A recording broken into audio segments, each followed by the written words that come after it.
Are you dreaming of moving to Australia permanently, but every time you search online, you find confusing information, contradicting numbers, and requirements that make no sense? What age is too old? What IELTS score is actually enough? How much salary do you need? And which skills does Australia actually want in 2026? If you have even one of these questions in your mind right now, I want you to stop everything and watch this video till the very end, because today I am going to answer every single one of these questions in the clearest and most straightforward way possible. No confusion, no complicated immigration language, just simple and honest information that you can actually use to plan your future. So take a notebook, sit down, and let's get into it. Welcome to Australia PR Insider, the channel that is dedicated to one single mission, and that is to help you understand Australian immigration in the simplest way possible so that you can make the right decisions at the right time. If you are new to this channel, welcome to the family. We cover everything related to Australian PR, visas, points, state nominations, skills assessments, and much more every single week. So if you want to stay updated on everything happening in Australian immigration, make sure you subscribe to Australia PR Insider right now and hit that bell icon so you never miss a single video.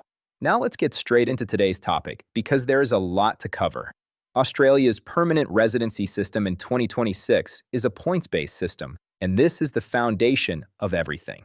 What this means is that your eligibility is not just based on one or two things. It is based on a combination of multiple factors, and each of those factors gives you points. The more points you have, the stronger your profile is, and the better your chances of receiving an invitation to apply for PR. The minimum points you need to even submit an expression of interest is 65 points.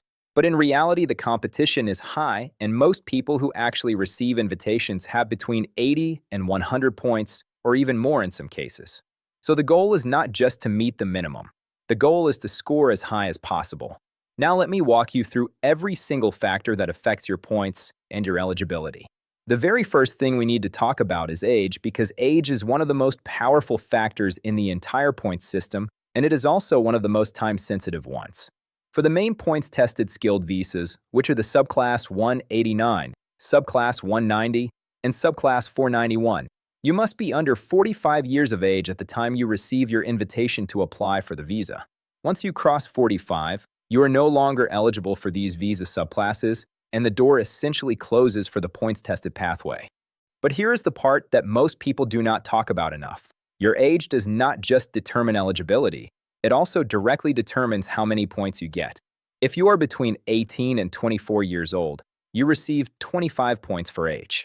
If you are between 25 and 32 years old, you receive the maximum, which is 30 points. If you are between 33 and 39, you get 25 points. Between 40 and 44, you get 15 points. And if you are 45 or older, you get 0 points and you are ineligible. This means someone who is 28 years old automatically has a 15-point advantage over someone who is 42 years old, before any other factor is even considered. So if you are young and thinking about Australian PR, please do not delay. Every year you wait, you are either losing points or losing eligibility. Start as early as possible. Now let's talk about English language ability, because this is the second biggest points factor, and it is also an area where most applicants either underperform or do not understand the full picture. To be eligible for Australian PR through the skilled visa pathway, the absolute minimum English requirement is what Australia calls competent English. Competent English means you must score at least 6 in each of the 4 bands of IELTS: listening, reading, writing, and speaking. And you cannot average a 6. You must have at least 6 in every single band. If even one band is 5.5, you do not meet the requirement. Now meeting the minimum gets you 0 extra points for English. Yes, 0. Competent English is just the baseline to be eligible. It gives you no points advantage at all. To actually earn points from English, you need to go higher. Proficient English means scoring 7 or above in each band of IELTS, and this earns you 10 extra points. Superior English means scoring 8 or above in each band, and this earns you 20 extra points. Think about what 20 points means in this system. That is the difference between sitting in the queue for years and getting an invitation in a matter of months. So my strongest advice to every single person watching this is do not settle for 6. Push yourself, prepare seriously, and aim for 8 in every band. Those 20 points from superior English can completely transform your PR timeline. And if IELTS is not your preferred test, Australia also accepts PTE Academic, TOEFL IBT, and Cambridge C1 Advanced, all of which have their own equivalent score requirements for competent, proficient, and superior levels. The third pillar of Australian PR is your occupation and your skills assessment. Australia does not open PR to every profession. It has a list of eligible skilled occupations, and your nominated occupation must appear on one of these lists. The main lists are the Medium and Long-Term Strategic Skills List, which is also called the MLTSSL, the Short-Term Skilled Occupation List known as the STSL, and various state and territory-specific occupation lists. Different visa subclasses require your occupation to be on different lists. For example, the Subclass 189 Independent Skilled Visa only accepts occupations on the MLTSSL, while the Subclass 190 State-Nominated Visa has more flexibility because individual states can nominate you for occupations on their own lists. Before you can even submit an expression of interest on SkillSelect, you must have a positive skills assessment from the relevant assessing authority for your occupation. Every occupation has a designated assessing body, and you must apply to that specific body. For accountants, the assessing bodies are CPA Australia or Chartered Accountants Australia and New Zealand. For engineers, it is Engineers Australia. For IT professionals, it is the Australian Computer Society. For nurses and many healthcare professionals, it is AHPRA. For teachers, it depends on the state.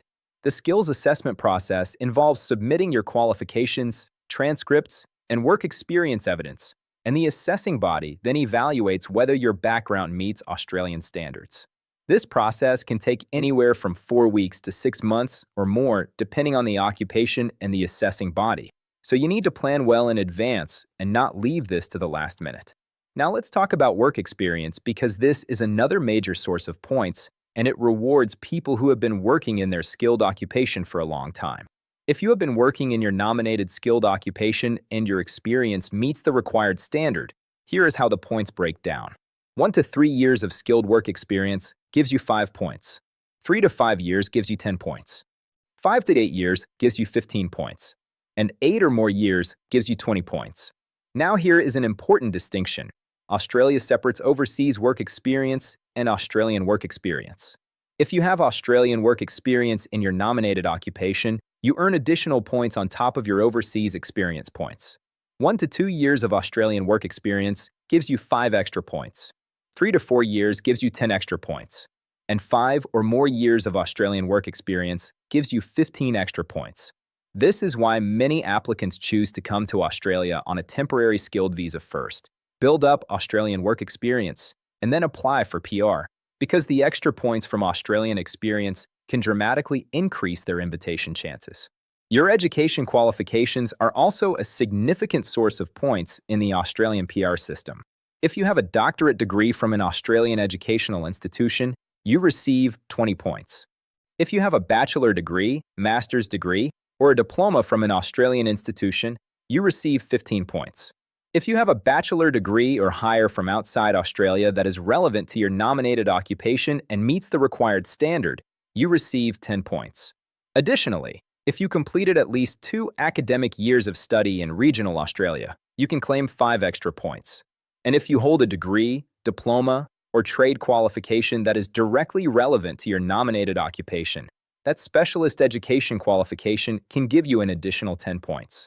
All of these education points stack up, and they can push your total score significantly higher, especially if you studied in Australia. Let's talk about the salary requirements because this is an area that confuses a lot of people. There is no minimum salary that you must earn in order to apply for PR through the points-tested independent pathway. However, salary becomes critically important in employer-sponsored and state-nominated pathways. For any employer-sponsored skilled visa in Australia, including the Subclass 482 Temporary Skill Shortage Visa, your employer must pay you the Temporary Skilled Migration Income Threshold salary or above. For the 2025 to 2026 program year, this threshold has been set at $73,150 Australian dollars per year.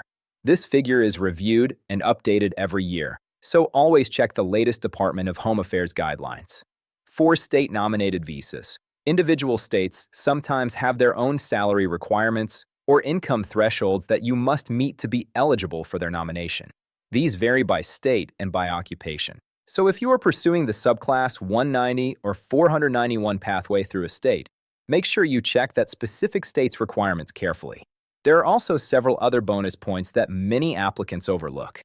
If your spouse or de facto partner has competent English and holds a skills assessment for an eligible skilled occupation, you get 10 extra points.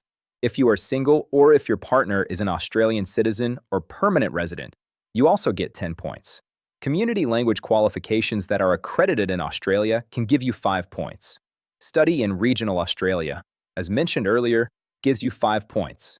And professional year completion in Australia in certain professions like accounting, engineering, and IT gives you 5 extra points. Every single one of these bonus points matters and can be the deciding factor between getting an invitation this round or waiting another year. Now, the final thing you need to understand is how the invitation system actually works. Once you have your skills assessment and you meet the minimum 65 points threshold, you submit an expression of interest through Australia's online immigration system called Skill Select. You do not automatically get a visa. You go into a pool of candidates and you wait for an invitation. Australia runs invitation rounds regularly, and in each round it invites the highest scoring candidates first until the available visa places for that round are filled. The minimum score needed to receive an invitation is called the pass mark, and it changes with every single round.